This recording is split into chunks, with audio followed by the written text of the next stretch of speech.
அபூர்வ சிந்தாமணி. இந்த உலகில் பிறந்த ஒவ்வொரு மனிதனுக்கும் ஓர் ஆசை உண்டு. ஆனால் அவன் பேராசைப்படக்கூடாது. பேராசை பெருநஷ்டம் என்பதை உணர்ந்தாலே அவன் தன்னை திருத்திக் கொண்டு சுபபோகமாக வாழலாம். பேராசைப்பட்டால் வாழ்வில் அழிவுதான் வரும் என்பதை என் பள்ளி மாணவர்கள் இங்கு தமிழ்நாடக வடிவில் நடித்து காட்ட இருக்கிறார்கள்.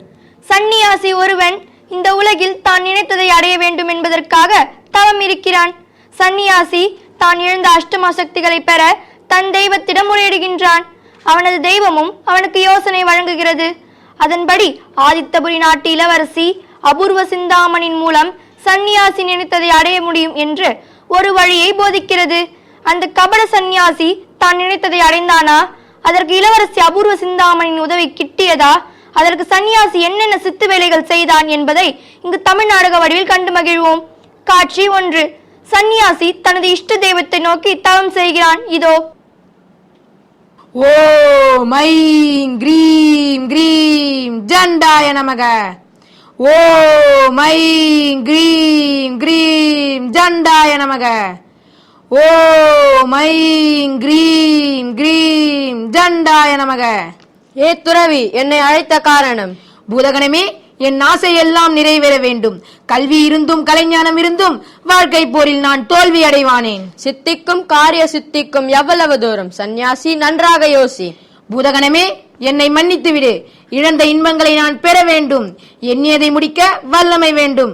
அஷ்டமா சித்திகள் 8ஐயும் பெற அனுக்கிரகம் செய். இஷ்ட சித்தி அவை எளிதில் கிடைப்பதல்லவே? அதை அடைய ஒரு வழிதான் உண்டு. அவ்வழி யாது? என் உயிரே போனாலும் அதனை செய்யாமல் விடமாட்டேன்.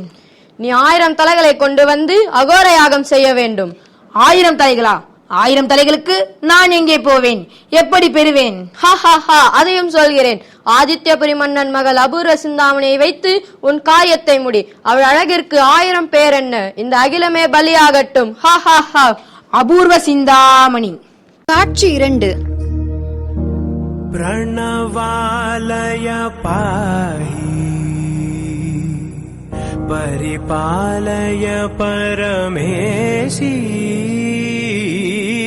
कमलालय श्रीदेवी कुरिपिंचवे करुणाम्बुरासी धीं तारा धीं धीं तारा जतुलतो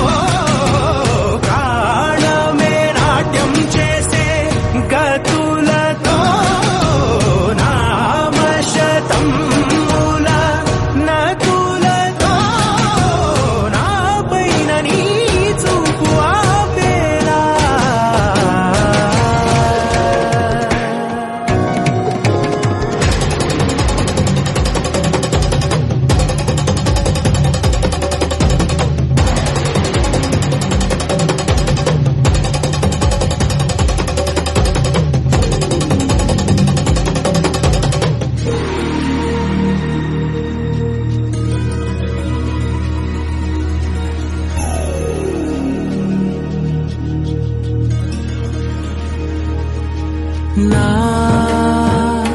ఆలోచనే నిరంతరం నీకు నివాళినివ్వాలని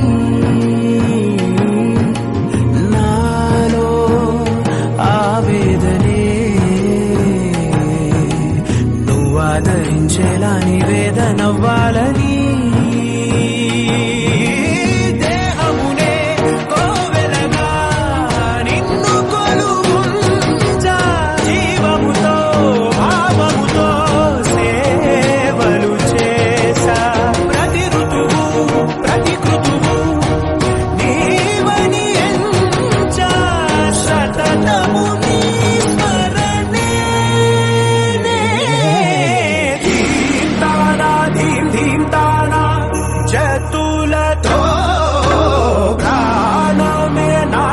చేసే గతులతో నామశతం మూల నతులతో నా పైన నీ చూపు ఆపేలా శరణంటినే జనని నాద వినోదిని భువన పాలినివే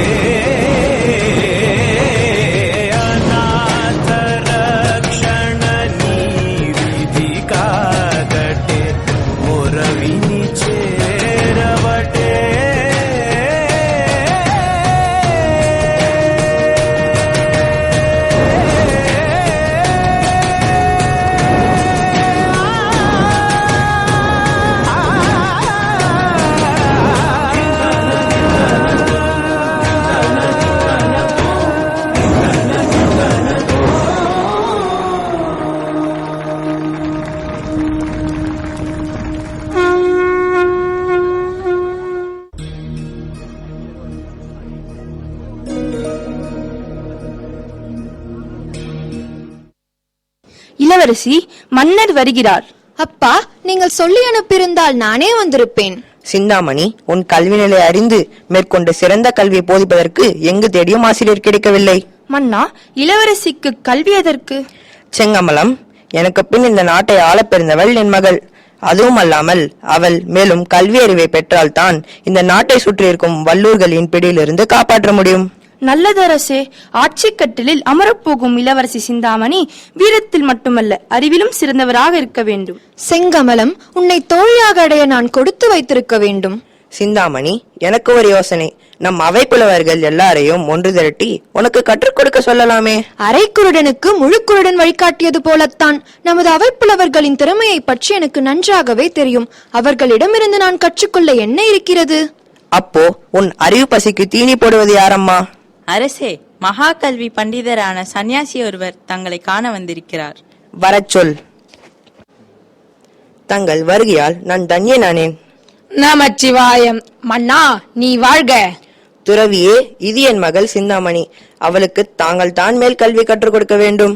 சிந்தாமணியின் அறிவுச் சுடரை உலகெங்கும் மிளிரச் செய்கின்றேன். நமச்சிவாயம். தன்யனானேன் குருவே. அவ்வாறே ஆகட்டும் மகளே.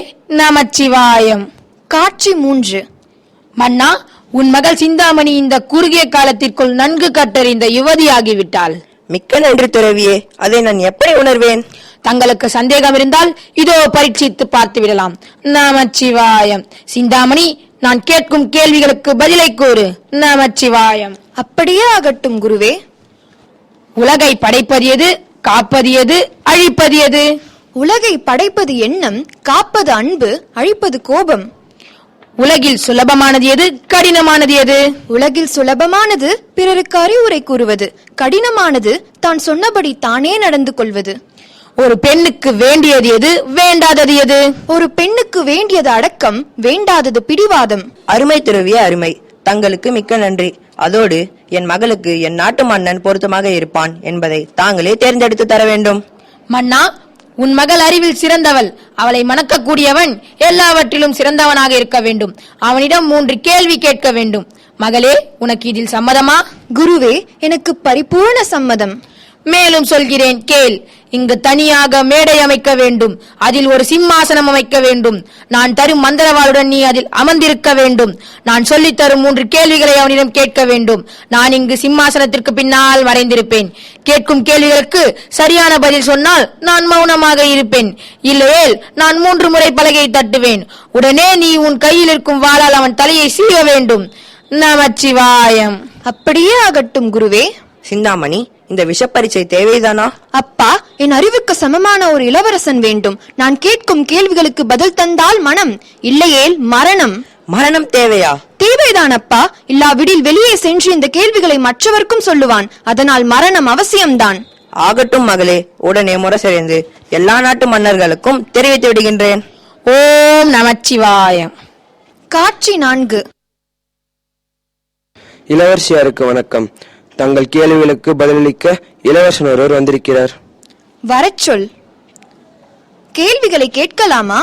சிந்தாமணி, நான் உன் தாய் மாமன். இது அரசவை. இங்கு பந்த பாசத்திற்கு இடமில்லை. விடையளித்தால் மனம், இல்லையேல் மரணம். இருந்தும் என் அன்னையின் சகோதரன் என்பதால் இப்போதே இப்போட்டியில் இருந்து விலகிவிடலாம். பயந்தால் ஓடிவிடலாம். பயமா? எனக்கா? கேள்விகளை கேள். உன் ஆணவத்தை நான் அடக்குகிறேன். அப்போது இந்த புரந்தரன் யார் என்று உனக்கு தெரியும். இதோ முதல் கேள்வி. சகோதர வாஞ்சையும் ஜீவகாரணமும் பூண்டு சந்நியாசியின் மந்திரக்கோளை அபகரித்து இம்மண்ணுலகையாளும் மன்னவன் இருக்கின்றானா, இறந்து விட்டானா? அவன் யார்? இரண்டாவது கேள்வி. இப்புவியில் பெண்ணாய் பிறந்து ஆண் வேடம் பூண்டு அரசாண்டு பஞ்சவஞ்சியர்களை மனம் செய்து கொள்வதற்காக கவர்ந்து வரும் பொழுது அந்த பெண்ணை சிறை கொண்ட சன்னியாசியை அடித்து துரத்தி அறிவை இருக்கிறாளா, இறந்து விட்டாளா? அவள் யார்? மூன்றாவது கேள்வி. சன்னியாசிக்கு உதவிய சுதாவும் ஆகாத மதியும் உயிருடன் இருக்கிறார்களா, இறந்து விட்டார்களா? சுதாமதி கதி என்ன? உமக்கு பதிலளிக்க 20 வினாடிகளே உள்ளது. அது யாரங்கே? இழுத்துச் செல்லுங்கள் இந்த பிண்டத்தை. செங்கமலம், ஆராய்ச்சி மணி ஒலிக்கின்றது. யார் என்று பார்த்து அழைத்து வா. இதோ இளவரசி, இப்போதே அழைத்து வருகிறேன். இளவரசி, இவர் அமராவதி இளவரசன். பெண்ணே, இந்த உலகத்திலேயே நான் தான் அதி பயங்கர புத்திசாலி. இதுவரை நான் எந்த போட்டியிலும் தோத்ததே இல்லை. அப்படியா? நல்லது. பெண்ணே, கேள்விகளை கேள். சகோதர வாஞ்சையும் ஜீவகாரணமும் பூண்டு சந்நியாசியின் மந்திரக்கோளை அபகரித்து இம்மண்ணுலகையாளும் மன்னவன் இருக்கின்றானா, இறந்து விட்டானா? அவன் யார்? அவன் இறந்து விட்டான். அவன் யார்? அவன் இறந்து விட்டான் என்று சொல்கிறேன், யார் என்று கேட்கிறாயே?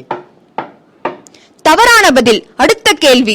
இப்புவியில் பெண்ணாய் பிறந்து ஆண் வேடம் பூண்டு அரசாண்டு பஞ்சவஞ்சியர்களை மனம் செய்து கொள்வதற்காக கவர்ந்து வரும் பொழுது அந்த பெண்ணை சிறை கொண்ட சந்நியாசியை அடித்து துரத்திய அறிவை இருக்கிறாளா, இறந்து விட்டாளா? அவள் யார்? அவள் உயிருடன் தான் இருக்கிறாள். எங்கு? யாருக்கு தெரியும்? மூன்றாவது கேள்வி. சந்நியாசிக்கு உதவிய சுதாவும் ஆகாத மதியும் உயிருடன் இருக்கிறார்களா, இறந்து விட்டார்களா? சுதாமதி கதி என்ன? அந்த சுதாமதியே நான் தான். அட மடையனே, இதோ தொலைந்து போ. யாரெங்கே? இழுத்துச் செல்லுங்கள். செங்கமலம், அடுத்து யார் இருக்கின்றார்கள்? இளவரசி, எண்ணற்றொரு வரிசையில் காத்து கிடக்கிறார்கள். ஒவ்வொருவராக வரச் செய்கிறேன். அவ்வாறே ஆகட்டும். காட்சி 5. அம்மா, அம்மா.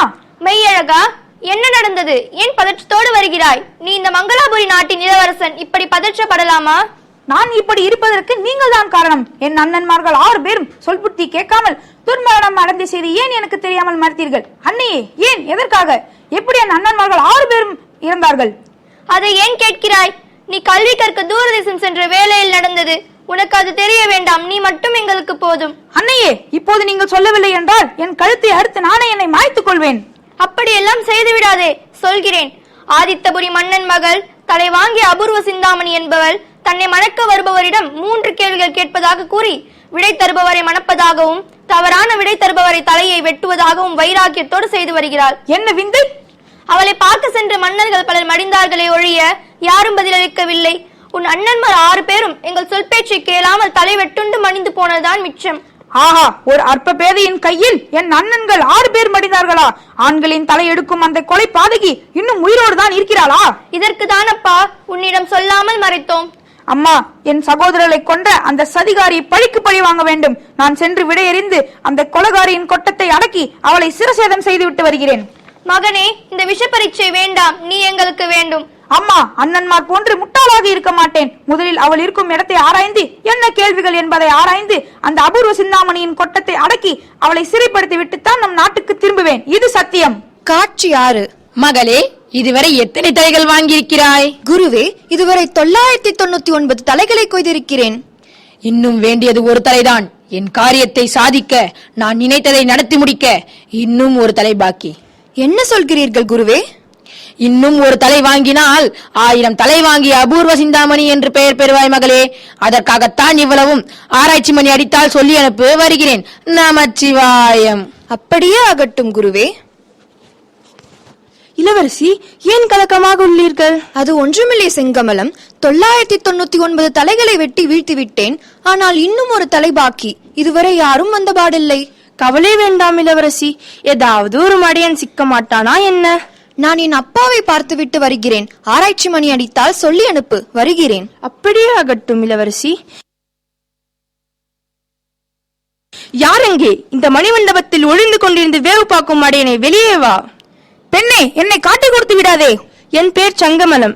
செங்கமலம், என் அண்ணன்மார் 6 பேரும் இந்த சிந்தாமணியால் இறந்து போனவர்கள். அதற்கு பழி வாங்கத்தான் இங்க வந்தேன். நீயும் தலை வெட்டுண்டு சாக வந்தாயா? அந்த 1000வது தலை நீதானா? அவ்வளவு சீக்கிரம் என் தலையை கொடுத்து விட மாட்டேன். எனக்கு நீ ஒரு உதவி செய்ய வேண்டும். சொல். உன்னை பார்த்தாலும் பாவமாக இருக்கிறது. எனக்கு அந்த 3 கேள்விகள் தெரிய வேண்டுமே. இதோ சொல்கிறேன். முதல் கேள்வி. சகோதர வாஞ்சையும் ஜீவகாருண்யமும் பூண்டு சன்னியாசியின் மந்திர கொலி அபகரித்து இம்மண்ணுலகை ஆளும் மன்னன் இருக்கிறானா, இறந்து விட்டானா? அவன் யார்? இரண்டாவது கேள்வி. இப்புவியில் பெண்ணாய் பிறந்து ஆண் வேடம் பூண்டு அரசாண்டு பஞ்சவஞ்சியர்களை மனம் செய்து கொள்வதாக கவர்ந்து வரும் பொழுது அந்த பெண்ணை சிறை கொண்ட சன்னியாசியை அடித்து துரத்திய அறிவை இருக்கிறாளா, இறந்து விட்டாளா? அவள் யார்? மூன்றாவது கேள்வி. சன்னியாசிக்கு உதவிய சுதாவும் ஆகாத மதியும் உயிருடன் இருக்கிறார்களா, இறந்து விட்டார்களா? சுதாமதியின் கதி என்ன? இந்த கேள்விகள் அனைத்தும் விசித்திரமாக இருக்கிறதே. உனக்கு இதற்கு பதில் தெரியுமா? இதற்கு பதில் எம் இளவரசிக்கே தெரியாது. இளவரசிக்கே தெரியாதா? இது எப்படி சாத்தியம்? எம் இளவரசியை ஒரு சன்னியாசி ஆட்டி படைக்கிறார். அவர் சொல்லித்தான் இந்த கேள்விகளை எம் இளவரசி கேட்கிறார். அந்த சன்னியாசிக்கு மட்டுமே இந்த கேள்விகளுக்கு பதில் தெரியும். அப்புறம் எப்படி இந்த கேள்விகளுக்கு பதில் அளிக்க முடியும்? ஆனால் இந்த கேள்விகளுக்கு பதில் எங்கிருக்கிறது என்று இளவரசி என்னிடம் கூறியிருக்கிறார். நல்லது, சொல் செங்கமலம். முதல் கேள்விக்கு விடை மதிவதனபுரத்திலும், அடுத்த கேள்விக்கு பதில் சமங்கிபுரத்திலும், மூன்றாவது கேள்விக்கு பதில் நதிசீலபுரத்திலும் உள்ளது. இவ்வளவுதான் சன்னியாசி இளவரசியிடம் கூறியிருக்கிறார். இது போதும் செங்கமலம், உன் உதவியை வாழ்நாளில் நான் மறக்கவே மாட்டேன். நான் பதிலோடு வருகிறேன். உங்கள் வருகையை நான் ஆவலோடு எதிர்பார்த்து கொண்டிருப்பேன். வெற்றியோடு வருகிறேன். காட்சி 7. மெய்யழகன் 3 கேள்விகளுக்கு விடை தேடி புறப்பட்டான். முதல் கேள்விக்கான பதில் மதிவதனபுரத்திலும், இரண்டாவது கேள்விக்கான பதில் சம்பங்கிபுரத்திலும், மூன்றாவது கேள்விக்கான பதில் நதிசீலபுரத்திலும் கிடைக்க பெற்றான். இந்த 3 கேள்விகளின் பதில்களுக்கும் உரியவன் அந்த சன்னியாசி என்பதை புரிந்து கொண்டு ஆதித்தபுரி நாட்டிற்கு விரைந்து ஆராய்ச்சி மணியை அடித்தான். மெய்யழகன் இளவரசி அபூர்வ சிந்தாமணியிடம் ஒரு வேண்டுகோள் விடுக்கிறான். இந்த நாட்டு மக்கள் மற்றும் அரசவையில் அனைவரும் சூழ கேள்விகளுக்கு பதிலை கூறுவேன் என்று மெய்யழகன் தனது வேண்டுகோளை முன்வைக்கிறான். அதற்கு அபூர்வ சிந்தாமணியும் சம்மதிக்கிறாள். பேராசைப்பட்டால் கண்டிப்பாக அழிவுதான் நேரும் என்பதை சன்னியாசின் மூலம் நடக்கும் நிகழ்வுகளை இதோ கண்டு கழித்து இன்புறுங்கள். இந்த அபூர்வ சிந்தாமணியால் உருண்ட தலைகள் 999 1000ஆக்க வந்த ஆண் சிங்கமே, கேள் முதல் கேள்வி. பெண்ணே, இந்த கேள்விகளின் விடை உனக்கு தெரியாது என்பது எனக்கு நன்றாக தெரியும். ஆகவே இந்த கேள்விகளை சொல்லி தந்த உனது ஆசிரியரும் நேரில் இருப்பது நல்லதல்லவா? சுரங்கத்தில் மறைந்திருக்கும் சுவாமிகளே, வாருங்கள் வெளியே. விடையறியாத கேள்விகளுக்கும் விடைத்தவியன் பயன்களுக்கும் விளக்கம் கூற வேண்டாமா? வாருங்கள் வெளியே. நமச்சிவாயம். ஞானிகளின் மனப்போக்கை அஞ்ஞானிகளால் அறிய முடியாது. அவமதிப்பை தாங்கவும் இந்த ஆத்மாவுக்கு சக்தி உள்ளது. நமச்சிவாயம். கேள்விகளை கற்றுக் கொடுத்த ஆசிரியர் நேரில் இருப்பது நல்லதுதானே? நல்லது. நமச்சிவாயம். தனக்கு யாரும் நிகரில்லை என்ற கர்வத்தில் ஆண் மக்களின் தலையை வெட்டி வீழ்த்திய தலைவெட்டி சிந்தாமணியே, இப்போது கேள் உன் கேள்வியை. சகோதர வாஞ்சையும் ஜீவகாரணமும் பூண்டு சன்னியாசியின் மந்திரக்கோளை அபகரித்து இம்மண்ணுலகையாலும் மன்னவன் இருக்கின்றானா, இறந்து விட்டானா? அவன் யார்? இதோ இருக்கிறான். இந்த சன்னியாசியின் மந்திரக்கோளை அபகரித்தவன் நான் தான். மதிவதனபுரத்து மன்னன் சத்தியசீலன். என்னுடன் பிறந்த சகோதரர் 100 பேரை கொல்லவும் என் துணைவி மஞ்சள் அழகிய பெண்டால் நினைத்த சண்டாளன் வந்தான். இதோ இவனுடைய இந்த கவர்ந்த மந்திரக்கோள். மமதையால் மதியிழந்த மாதரசியே, உன்னுடைய இரண்டாவது கேள்வி என்ன? இப்புவியில் பெண்ணாய் பிறந்து ஆண் வேடம் பூண்டு பஞ்சவஞ்சியர்களை மனம் செய்து கொள்வதற்காக கவர்ந்து வரும் பொழுது அந்த பெண்ணை சிறை கொண்ட சன்னியாசியை அடித்து துரத்திய அறிவை இருக்கிறாளா, இறந்து விட்டாளா? அவள் யார்? இதோ பாருங்கள். அடித்து துரத்திய அறிவை இறந்து விடவில்லை. சன்னியாசியின் படும் மோசக செயல்களை அம்பலப்படுத்த வந்திருக்கிறாள். பஞ்ச வஞ்சியரை துரத்தி வஞ்சகமாக கவர்ந்து சென்ற இந்த சன்னியாசியை அடித்து துரத்திய அறிவை நான் தான். மறுபடியும் குடிக்கெடுக்க நினைக்கிறான் இந்த மாயக்கல்லன். ஏட்டில் எழுத்தோ எழுதியவன் கைப்பிழையோ சும்மா இருக்க வைத்தான். சூத்திரத்தை நான் அறிவேன் பராபரமே. நமச்சிவாயம். கல்வியின் தன்மையறியா கர்வமுற்ற காரிகையே, மூன்றாவது கேள்வியை கேள். சன்னியாசிக்கு உதவிய சுதாவும் ஆகாத மதியும் உயிருடன் இருக்கிறார்களா, இறந்து விட்டார்களா? அல்லது சுதாமதியின் கதி என்ன? இதோ உங்கள் முடிவு காலம் நெருங்கிவிட்டது. மூன்றாவது கேள்விக்கான பதில் சக்கரவர்த்தி அவர்களே. மறைந்து கொண்டிருக்கும் சன்னியாசிக்கு உதவிய சுதாவின் கணவன் சன்னியாசிக்காகாத மதி நான் தான். என் வாழ்க்கையை பாழாக்கி இந்த சன்னியாசியை பழிக்கு பழி வாங்கவே இங்கு வந்திருக்கிறேன். ஏ சன்னியாசியே, நீ இழந்த அஷ்டமா சக்தியை திரும்ப பெற என்னை பகடக்காயாக மாற்றி 999 ஆண் மக்களின் தலையை வெட்டச் செய்து என்னை ஏமாற்றி காரியம் சாதிக்க துடித்த சன்னியாசியே, இனி இந்த பூ உலகில் நீ உயிரோடு வாழக்கூடாது. 1000 தலை வாங்கிய அபூர்வ சிந்தாமணி. சன்னியாசியின் வஞ்சகத்திற்காலான என்னை மன்னித்தருள வேண்டும். இளவரசி, கவலை கொள்ள வேண்டாம். தலை வெட்டுண்டு இருந்த இளவரசர்களை காப்பாற்றும் மந்திர தண்ணீர் என்னிடம் உள்ளது. நீங்கள் கவலைப்பட வேண்டாம். 1000 தலை வாங்கிய அபூர்வ சிந்தாமணி.